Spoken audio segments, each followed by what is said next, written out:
ShartimusPrime, ShartimusPrime. Reading comics, toys are hella sick, hella whacking it. Taking bad hits, taking back hits. Subscribe.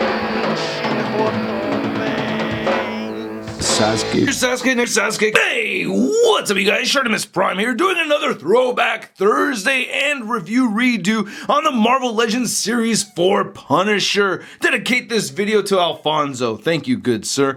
Now, this figure right here, as you can see, this is the packaging for it. It came from ToyBiz, and it did come with the Punisher Warzone comic, which I still have somewhere, but I haven't digged it up. And then this is the variant to the Series 4 Punisher, as you can see right here, in package once again. Then there's also the Urban Legends version of this figure where he comes with the trench coat and different weapons and stuff. But this is the Punisher figure that I ended up with from Series 4. I remember picking it up at retail at Target a very long time ago, and I like this figure very much still. I think the one that has the black belt coming around the sides is a little bit cooler looking, but I still really like this one a lot, so much to the point where I haven't felt the need to get that variant version. But he does come with the base. We're going to take a closer look at Punisher, but this base right here has all kinds of little accessories added to it. You can see all these pistols right over here. You get some guns with some dust. You know, I've had this on display for a long time. But you can see the nice paint variation right there. Great sculpt over here. You get bullet shells that are painted with some gold paint.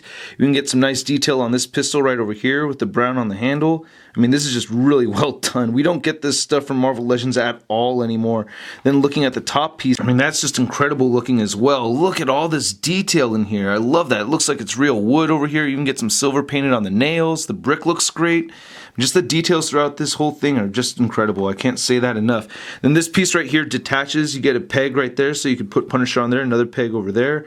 Nice silver paint on this as well.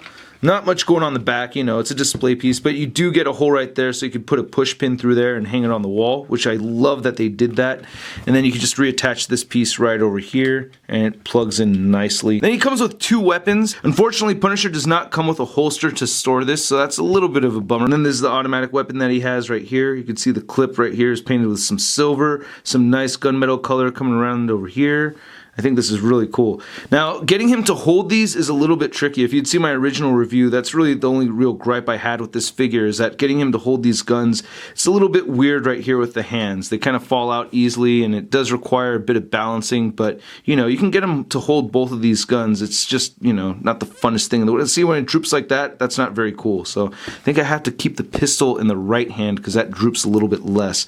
Yeah, it does droop a little bit less. Now, I love this head sculpt for Frank Castle. I just think it's dead on, man. Unfortunately, I do have a little bit of black paint right there in his mouth, so he's been chewing on tar lately, I guess. And I really like the 5 o'clock shadow. They actually sculpted that right there.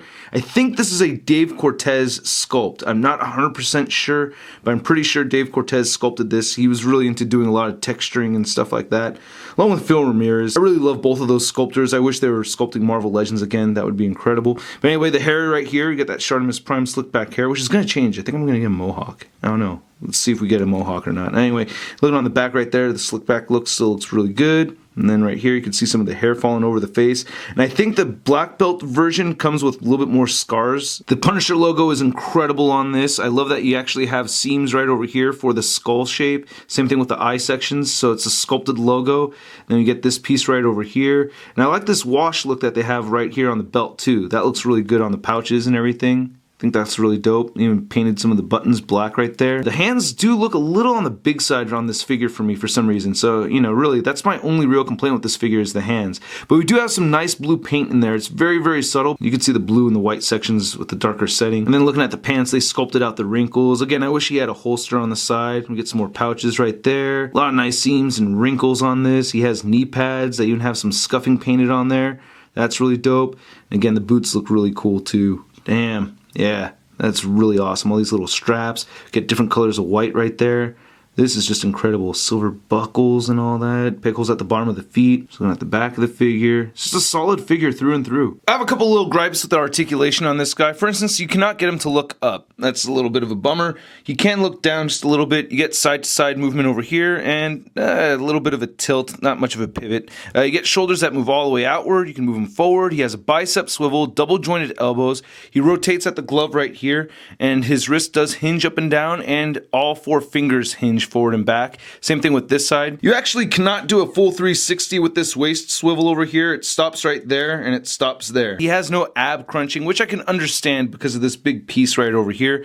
His hip joints move outward. He kind of has the DC-UC gaping crotch pits, which I'm not a big fan of. His legs move forward that much. They don't move back. He has a thigh swivel right here. He has double jointed knees. He has boot rotation. The ankles move down, up. He does have good ankle pivot, and he does have toe articulation. And this Punisher figure stands just a little over 6 inches tall. And here's Series 4 Punisher compared to a couple other Punishers. We have the Thunderbolts Punisher, which uses the same mold as the Hitmonkey Wave Punisher. And then we have Thomas Jane Punisher over here. And I swore I had a face-off Punisher. I went digging around looking for it until I realized that I had sold it years ago. So instead, I'll compare the figure to a S.H.I.E.L.D. agent, which does have the same body mold as the face-off Punisher. Say hello to Ikachu Hernandez. Ikachu Ming. And here's Series 4 Punisher next to the Marvel Legends Big Time Letdown Spider-Man.